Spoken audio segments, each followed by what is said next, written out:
All right, everybody, welcome into another Auburn Live show. Appreciate everybody for joining us. I'm Justin Hokanson from AuburnLive.com. With me is Zac Blackerby from Locked on Auburn. Zac, what's up, dude? Hey, man. Good morning. Waking up early to knock this one out. Yeah. I got work. It's 3:30 in the morning. You people wouldn't understand what we do for you. I'm just kidding. It's not really 3:30. I would never. I don't love you guys that much to do I something. think you do. I think you do. I think if that was the only option, I think you would do it. Debatable. Understood. Let's get into stuff before we do. Session Cocktail, sponsor of the show. Go check them out downtown Auburn next to Taco Mama, Magnolia Avenue. Great drinks, great atmosphere, bar seating and couch seating and lounge seating. Great cocktail bar, great happy hour from 4 to 6. They make a great old fashioned. So go check them out. Session Cocktail in downtown Auburn. All right, Zac. Do they put the orange peel in the old fashioned? Yeah. Put the orange peel in the old fashioned, and it's a must. Yeah, it's good. I'm a Gold Rush guy. I'm kind of hooked on that right now. Got it. Bourbon drink. But it's good stuff. Good. Nice. All right, let's talk about Peyton Thorne. Yeah. We spoke with Peyton Thorne for the first time since he arrived. Now he was on the On to Victory podcast, and I got lucky and had a chance to spoken with him. Yeah, he was on Locked on Auburn podcast as well. Yep. Yes, but so you spoke to him, but he's never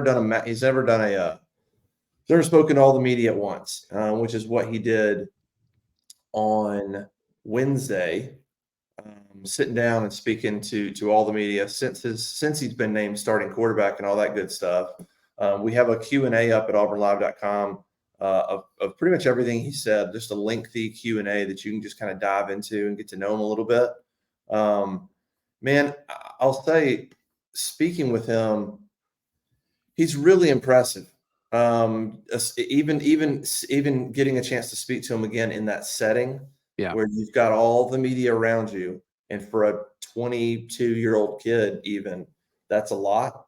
I mean, he's just really impressive. Like, we're just talking off the field intangibles. He checks every single box, man. I mean, he's thoughtful in his answers. Yeah. I think his answers have good perspective. I think they're mature answers. You're not going to trick him. There's a couple times where there's some questions asked, and he's the kind of guy that'll stop and go, "What do you mean by that?" Or like, "Can you be more specific?" You know, he doesn't just start to just run his mouth. Like, he wants to think about the answer you gave. They asked him about Michigan State, and he said, I don't really want to get too much into Michigan State. I think that's absolutely the smart way to go. Don't go into why you left and things like that. They asked him about what Robbie Ashford's package might be, and his answer was, "I love that. I love this answer. Yeah, that's not up to me. That's up to Coach. I'm there to do my job, and whatever Robbie's role is, I'm sure Coach will figure that out." Just answers like that that I think show a bunch of maturity, and I think he's probably the most even keel, calm quarterback since Stidham. I mean, for all Bo's positives, Bo was a roller coaster emotionally. Mm-hmm. And it showed. Robbie's the same way. TJ's the same way. It's been a while since you've had a quarterback that you could look over and go good, bad, everything in between. He's going to be pretty calm, and he's got leadership. Talked about that book of faces that he wanted to learn everybody's name. And I thought his perspective on that was on point. Talked about leadership, but more importantly, he's like, "Look, if I want to get to know everybody, I got to start with their name." It was such a funny, simple thing to say, but you're like, "That's right, actually, yeah, that makes sense." You're going to start with their name. I mean, it's just such a simple thing the way he looked at it. But when you read through it, I'm sure you watched the video and stuff. What did you take away when you watch him talk and you think about Peyton Thorne as Auburn's starting quarterback? I think it just kind of continued the trend of every time we either talk to him or see somebody talk to him or hear about, talk to somebody with firsthand experience, interactions with Peyton Thorne. It's how intentional he is with, regardless of what he's doing, he is locked into that, whether it's talking to you, whether it's watching film, whether it's, doing whatever drill he's doing on the practice field.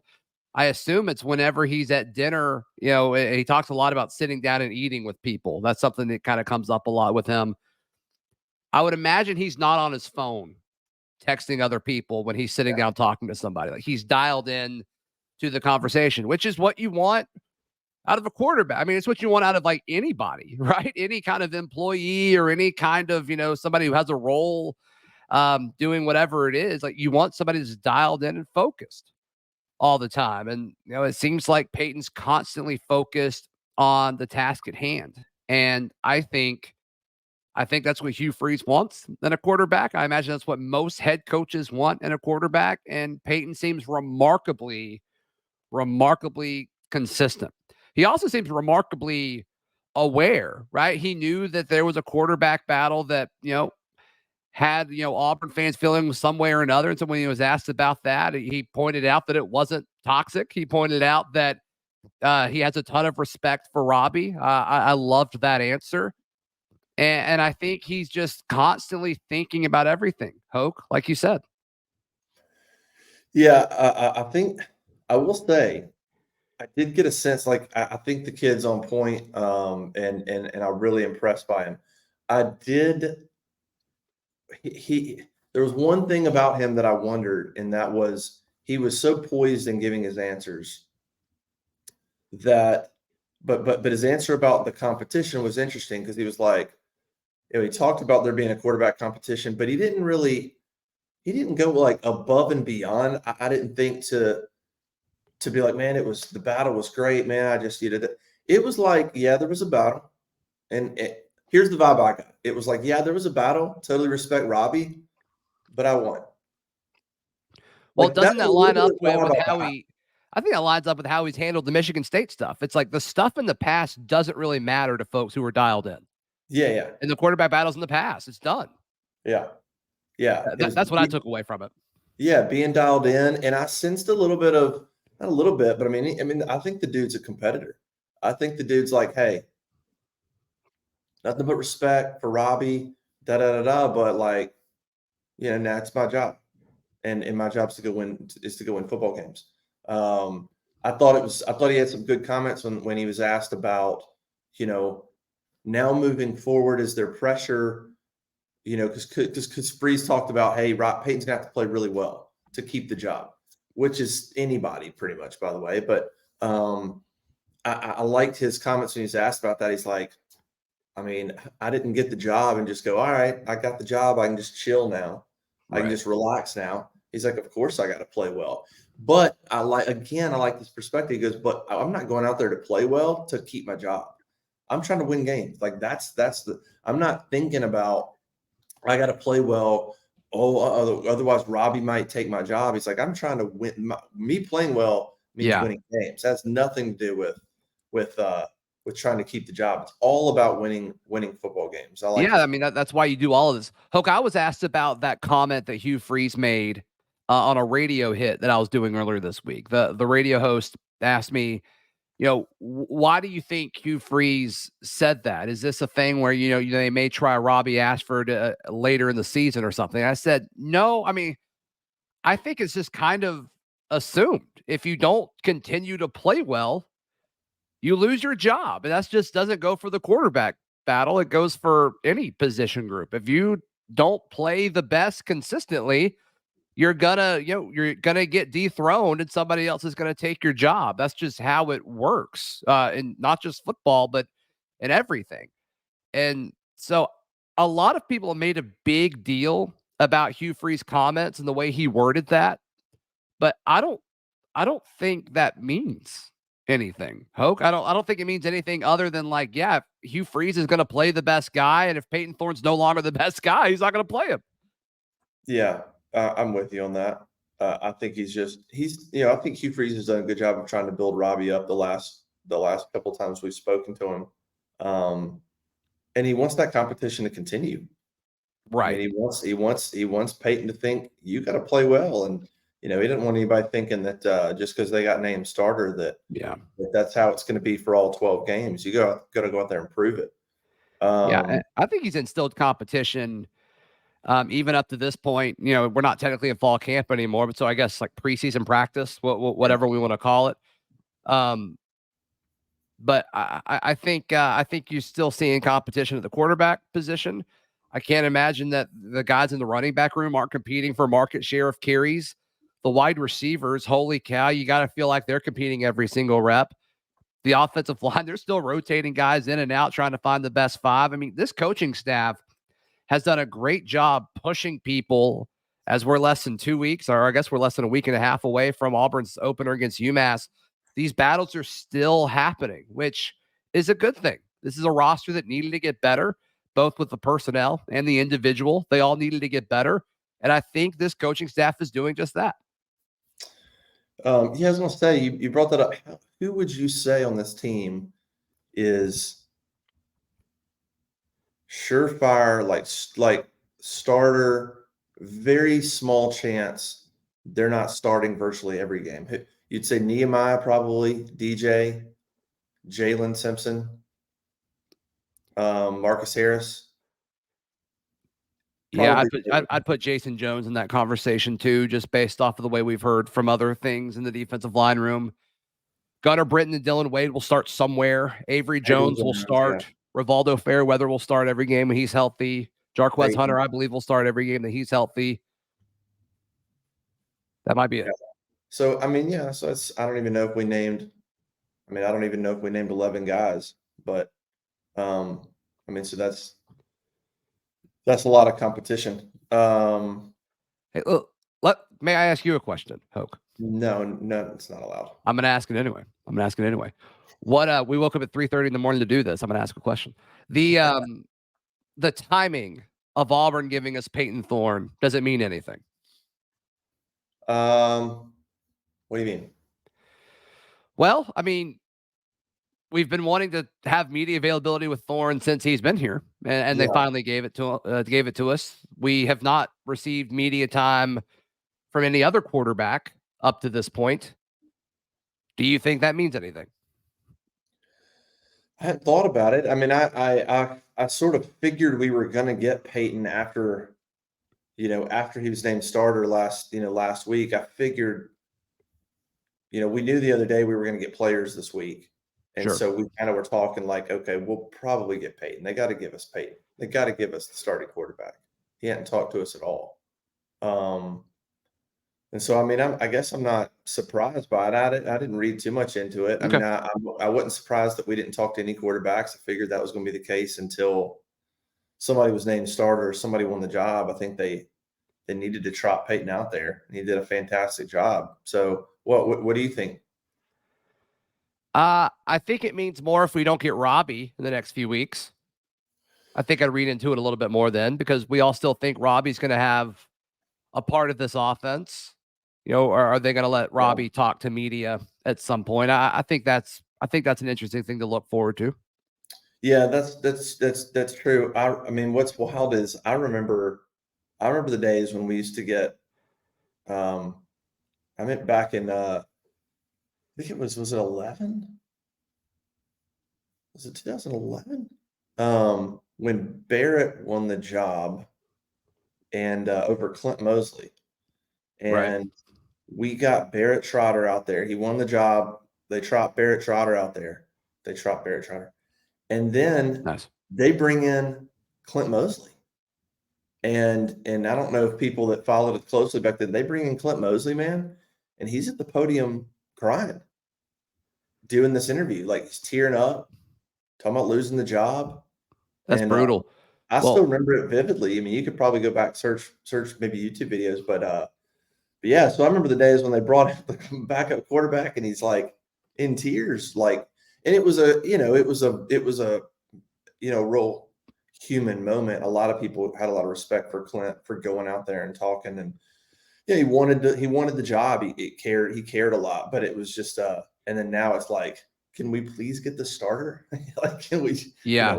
We're dang sure not getting the backup. It doesn't sound like. So it's just, I don't know. Times have changed, but I still remember that 2011 quarterback race of getting both those guys and just how much it means to them.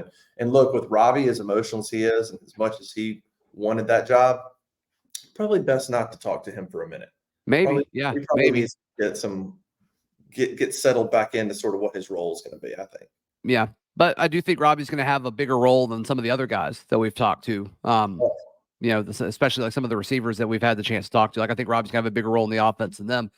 I don't remember that 2011 story. I do remember when Jarrett Stidham beat out Sean White for the job, and they gave us Jarrett, and then like right after they gave us Sean White, and Sean White was like, "Yeah, you guys have a job to do, and I'm here to help you guys with that and do the right thing," and gave praise to Auburn and Jarrett Stidham and all that. I'm like, that was really cool. That was a really cool moment, being in there for that. But yeah, I mean, I think we'll get Robbie eventually. I think he's too important to this team not to.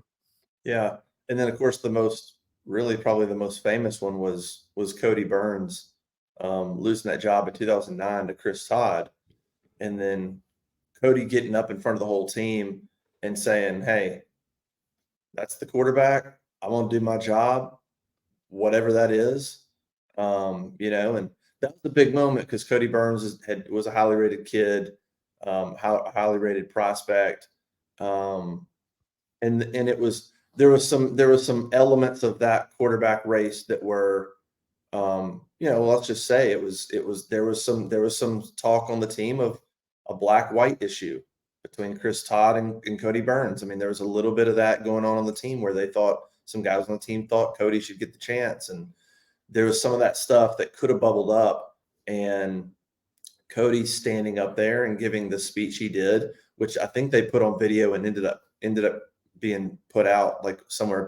It got put on one of their, I don't know, one of their camp videos that Auburn produced or something like that. So you saw it, but it was a big moment. It was a big moment for Cody to stand up there and be like, "Listen, that's the deal. That's the decision. I'm a team player. Where I'm going to support him. He's the guy." It was an important moment. That's probably the biggest one I remember, and how these things can go, which is why you hear Hugh Freeze talk about if Robbie handles things well, and it's so important that he does. It's so important that whoever loses that job or any backup handles things well and turns around and says, "All right, you're the guy. I'm going to do everything I can, but I'm going to support you."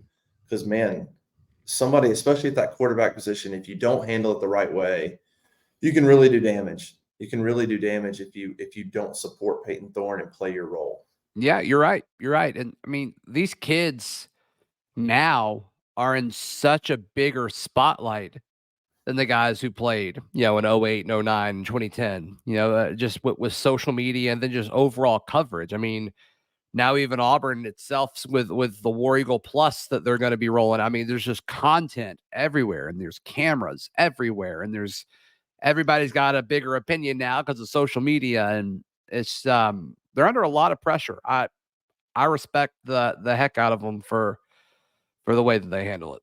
And there's a lot more on the line, a lot more on the line to them. I mean, losing a job now, especially at quarterback, is a lot bigger deal because you're thinking NIL deals and Yeah, exposure and am I going to have and to move? literal money. Am I going to have to go to another school now to play?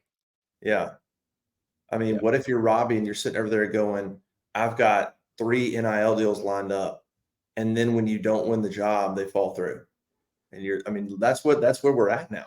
It's I mean, these brutal. kids are thinking, if I'm not the starter, who wants me to advertise for their company or whatever? Yeah, right. One of the things Peyton was asked was, was talking about staying for 1 or 2 years, which is something we asked him. I don't know if you asked him that on the podcast, and he kind of gave the same answer, which was, I'm not thinking about that. My only goal is to play as well as I can this year and put myself in position to have a decision, which is such a good way to look at it. Like, I want to put myself in a position where at the end of the year, I've got a decision to make, which means I probably played well and the team probably did well. And we won games and things like that. What do you think about the prospects of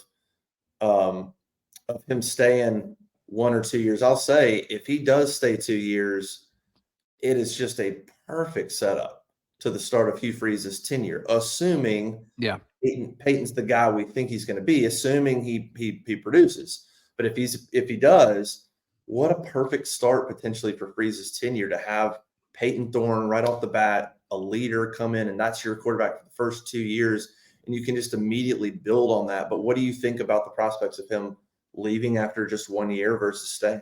Yeah, it's a weird balance, right? You want your quarterback to be good enough that the NFL wants him, right? That's certainly one aspect of it. But as far as the timing of the future of the quarterback position for Auburn, you kind of need him to stay for 2 years, because whether the guy after Peyton, I mean, I guess if you say 1 year, it probably helps Robbie's chances, right, to be the starter after Peyton if he were to leave.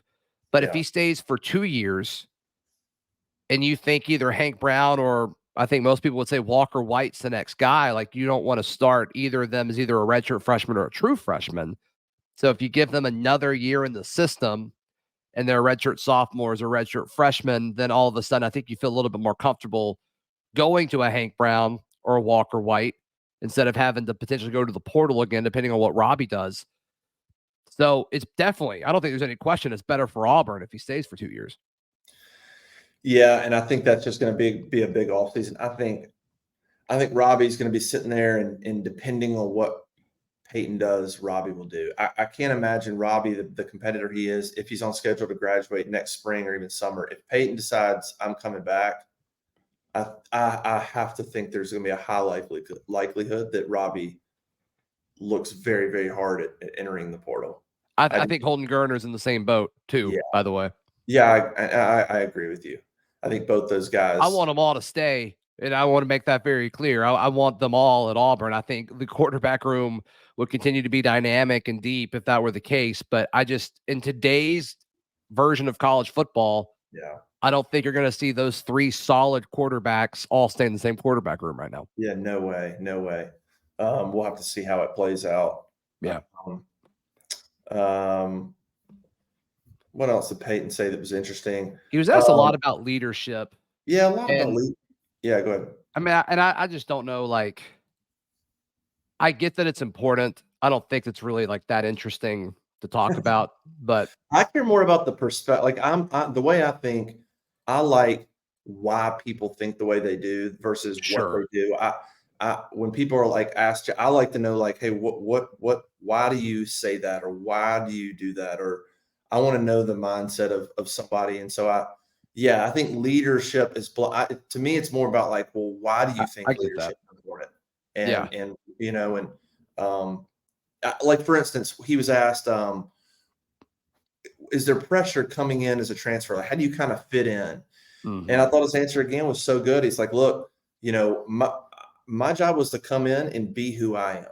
I didn't need to try to feel pressure to come in as a transfer, as the guy that maybe people are looking at to be the man and be any different. Because as soon as I'm different, especially on a football team, those guys will point that out and they'll see right through it. He's like, I can't, I needed to just be me. If I'm not, they'll tell in a heartbeat if I'm trying to be fake, or if I'm trying to put on a show or a facade or anything like that. And so I just like stuff like that. I'm like, that just, to me, it's just such a good way to look at it. Like, be you. You can't be anything other than that. Yeah, and he highlighted, it's a different part of the country, it's a different conference. Like, there's a lot of different things that impact the culture, right? Of going from a Michigan State to an Auburn. There's a lot of things that impact that for sure. And props to him for seeing that. One thing I thought was interesting, Hoke, is when he came on the Locked on Auburn podcast, I asked him about Hugh Freeze and Philip Montgomery's offense, and I'm like, the term RPO is thrown out a ton, and he's like, yeah, a lot of people think everything's an RPO, and it's not. And he's like, we're going to run some RPO, but like most of it's not. I'm like, okay. I thought that was insightful. But then when he was asked about RPOs yesterday, he talked about like how much RPO they're actually doing. So I thought that was interesting, because I asked a similar question, a few months ago, and it's they asked it yesterday and the answers changed. So I thought that was interesting. Yeah, I guess I could see what he meant. I mean, there's sometimes you're going to be watching Auburn and you're not necessarily going to be like, it could look like an RPO, but it could have been a pre-designed play. Well, people said it under Gus, like everything was Yeah. like a read option. It's like, no, it wasn't. Yeah. Not everything's a read option. But compared to Michigan State, yeah, a lot more RPO, which I think he's more built towards. Here, even something he said, going back to how much of a competitor I think he is. He was asked about, hey, at Michigan State, he was asked, you seem to be a better quarterback when there's been a dominant run game, which is kind of like, I Isn't that mean, every quarterback ever? yeah, I mean, generally that's how it works. But his It's good like you're years, better when you have better wide receivers to throw to. Is that yeah, weird? It's like, yeah, it was what? that 11-win team, and when they had now Walker, Kenneth. Kenneth Walker. But his answer to that, even I can just sense like a little bit of as impressive as he is, I can sense a little bit of, I can sense that competitiveness, I'll say, because the way he answered, he's like, well, I think we can run the football, but he's like, he's like, look, a lot of things go into that. Like there's offensive line play, there's receivers, like depending on how much you run the ball. Like if you're talking about a game, a season where Michigan State ran the ball a lot, he's like, well, there's a lot of things that go into that. And then he was kind of like, but yeah, if you want to be straight about it, my 2 years, my stats were better when we ran the ball. But you can look at that a lot of different ways. I'm just focused on executing our offense. But it was the one time he gave an answer that I thought he was annoyed. That I thought he was like, it was almost like he took it like, so you think I'm just kind of like a good game manager, and then if we don't have a good run game, I can't go win the football game. Mm, That's the vibe I got from him interesting. when he was answering that. Just a little bit of like, I can go win a game if we don't have to run the ball. Yeah. And then he was asked, how good's Auburn's running back room? Yeah, they're terrible. These guys are a joke. Yeah. What did I get myself into? Goodness gracious. Um, But no, I'm impressed with Peyton through and through. And the more I think Auburn fans will see him, because I assume he'll talk a lot in post game pressers and things like that. I think the more they're going to really, really like him. let's talk about this before we get out of here. And that's some of these ESPN, FPI, Football Power Index projections have started Oh to my come out. gosh. Bowl projections, I know, right? Football bowl projections came out. ESPN had 2 writers. Mark Schlabach has been doing this for a while, and somebody else I didn't recognize his name. Schlabach thinks Auburn's going 5-7, and I think he said 1-7 in the SEC. Oh my gosh. And then What's the other the writer, win? Vandy? yeah, I guess the other writer has Auburn in the Birmingham Bowl against UAB, which, by the way, I just will go on record. I don't think Auburn will ever play UAB in the Birmingham Bowl. Like if that even got close, I have to think Auburn would go, no, you're not putting UAB against us in the Birmingham Bowl. The SEC would probably even step in and go, you're not doing that to Auburn. That is a complete no win situation, by the way, just as an off. I don't see any way Auburn's like, sure, we'll play UAB in their own home stadium in Birmingham in a bowl game. I mean, that is just, Also a that's slap in the face to UAB, I would think, too. Like, I don't think UAB would want that either. Yeah, I don't think that's a win for either one. But despite that, that seems to be about where everybody outside of Auburn puts Auburn. 5-7, maybe more like 6-6, maybe 7-5. That Yeah. sort of seems to be where. But Auburn fans in the Auburn bubble, expectations are higher. It's like 6-6, worst case scenario, and I would say the majority are thinking, why can't we win 8 games? Yeah. And I'm curious how that's going to play out, because I see it, you see it. Expectations are absolutely higher among Auburn fans than they are outside. I don't know if that's new coach, new quarterback. You're just getting hyped up in general, as fans do. Well, But Hoke, isn't it it's always different. that way? I mean, we did this last year too. I mean, I Yeah. think Auburn felt better about, okay, you know what? Harson's going to turn this thing around. Like 365 days ago, that's what we were talking about. Yeah. Boy, were we wrong. But that was the narrative within the Auburn bubble is, you know what? The offense seems to be better. The passing game seems to be figured out, whatever, and obviously that wasn't the case, but I don't think this is unusual. I did think Hugh Freeze would get more credit nationally than he's getting. That's fair. And it's funny. I mean, I spent the whole week in Nashville for media days, and I was talking to all these other folks, and everybody said, like, watch out for Auburn this year. You guys are going to be sneaky this year, yada, yada, yada. Yeah, I agree with that. And then nobody, like, voted them above, like, 5th in the SEC West. So it's like, what do you believe that, or are you just being safe? Like, what are you trying to achieve saying that Auburn's going to be sneaky, but you're voting them to finish only above Mississippi State in the SEC West. Like, what are you trying to do here?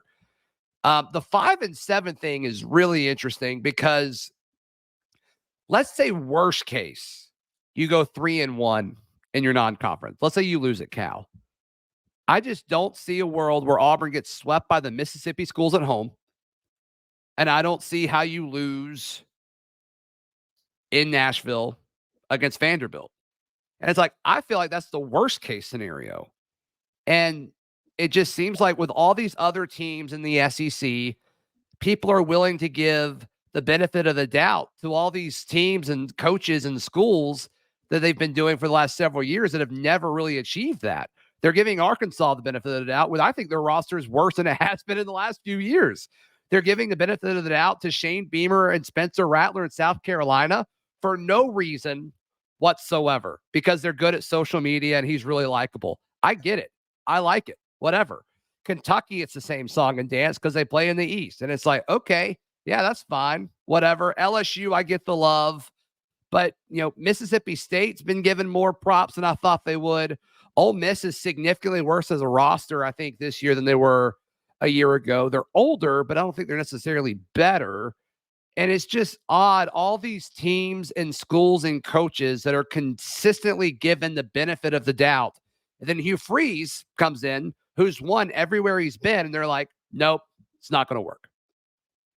I think that's an interesting point about Freeze. Maybe it's just time away from the SEC. I think most of it this year, these projections, most of it just comes down to quarterback. I mean, it's the same reason Alabama is being ranked 5th, which by their standards, you're like, oh my gosh, you're ranked 5th. But they're not ranked 1 or 2 because people aren't sure about the quarterback position. Yeah. People are picking LSU to win the division because of Jaden Daniels, and they don't know what Alabama's going to do at quarterback. And that's where everybody's. So when you look at Auburn, you're going, I don't know who their quarterback is. And so because of that, even Mississippi State, what you got in Will Rogers. And so I think that's where a lot of that's coming into play. I do think 5-7, I don't see it. But I will say, like, some of these predictions that are happening, and then you go back and you listen to how Hugh Freeze has talked about the team at times. But a lot of, I mean, if you go back and look at spring, fall, everything he said, there's a lot of questions. Like, there's a lot of I don't knows. There's a lot of I'm uncomfortable with the roster. A lot of like, I don't know where our mentality's at. Shoot, even after the second scrimmage, I mean, pay attention to what he's saying. Didn't like the energy level. Too much complaining on the field. It's not happening on the sidelines. We need to grow up.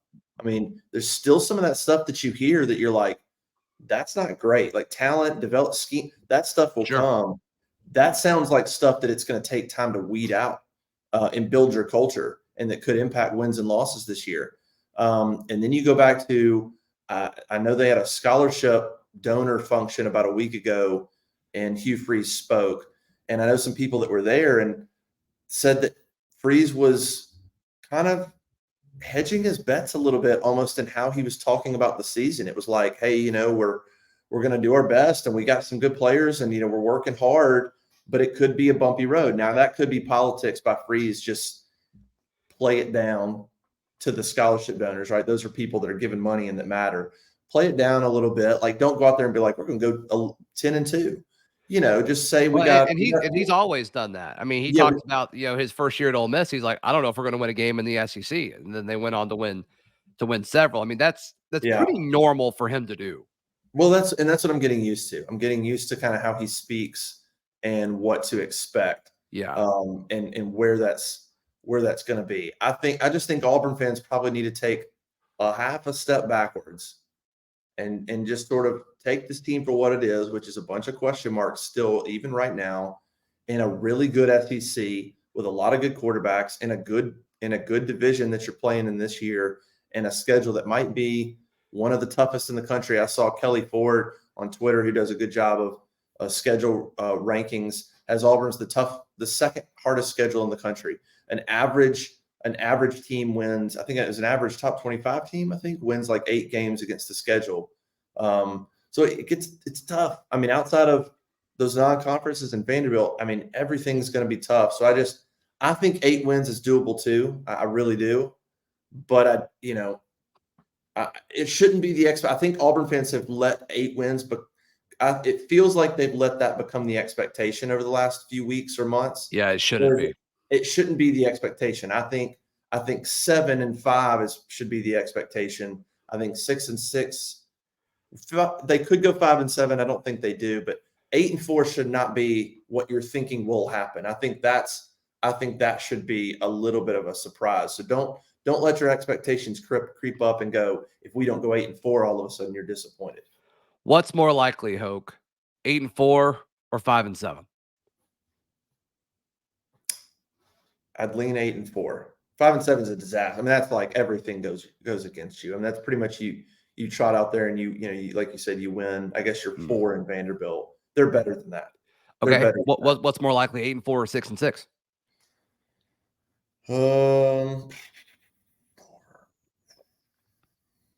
Ooh, that's a tough one.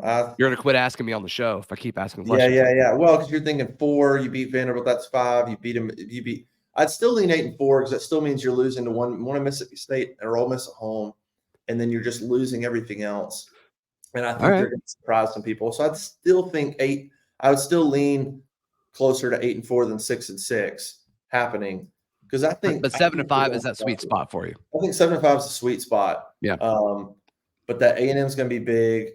But those Mississippis, there's really 3. Those 2 Mississippi games are must wins. If you want to get to where you want to be, you have to win those. You don't have to win A&M. You could come back from that, but you got to win the Mississippis. You got to beat Vanderbilt, and you got to beat one of A&M or Arkansas. You got to beat one of them. So whether it's A&M or Arkansas, you got to win one of those. Win your non-conference. Take care of business at home against the Mississippis, and then it sets you up for go upset somebody. Go upset somebody, and you're going to have a great year 1. Right. But you got to win those foundational games. But it'll be interesting to follow. All right, let's get out of here, dude. All right, this was fun. Let's wake up at 3:30 more often. I'm down. What are you about to do? You about to go to the BMW, man? I'm jealous. Yep, going to the PGA Tour Championship. Gonna go over to Atlanta. It's gonna feel like the surface of the sun, but it should be fun. I'm going with my mother, and my mother loves Ricky Fowler, so we'll probably walk with him for a few holes, follow him around. So that'll be fun. Nice. You got your Puma? No, I'm rocking the Peter Millar today. Should be good, man. Should be an awesome atmosphere over there. That'll be fun to watch. Yeah, all this is our 3rd or 4th year in a row going, so I'm excited. Yep. Were you there when Tiger won? Like, remember he busted out in that amazing scene with all those people flooding behind him and he won in Atlanta? Yeah, that was incredible. No, I was not. I watched it on TV, but oh gosh. Yeah. All right, quick shout out to the sponsors, Session Cocktail, downtown Auburn. Go check them out right there on Magnolia Avenue by Taco Mama. Happy hour 4 to 6. Great drinks, great environment. Not a stand-up bar. You always have a place to sit, hang out, chill, have a good drink. So go check them out. Session Cocktail in downtown Auburn. For Zach, I'm Justin. We'll catch everybody next time.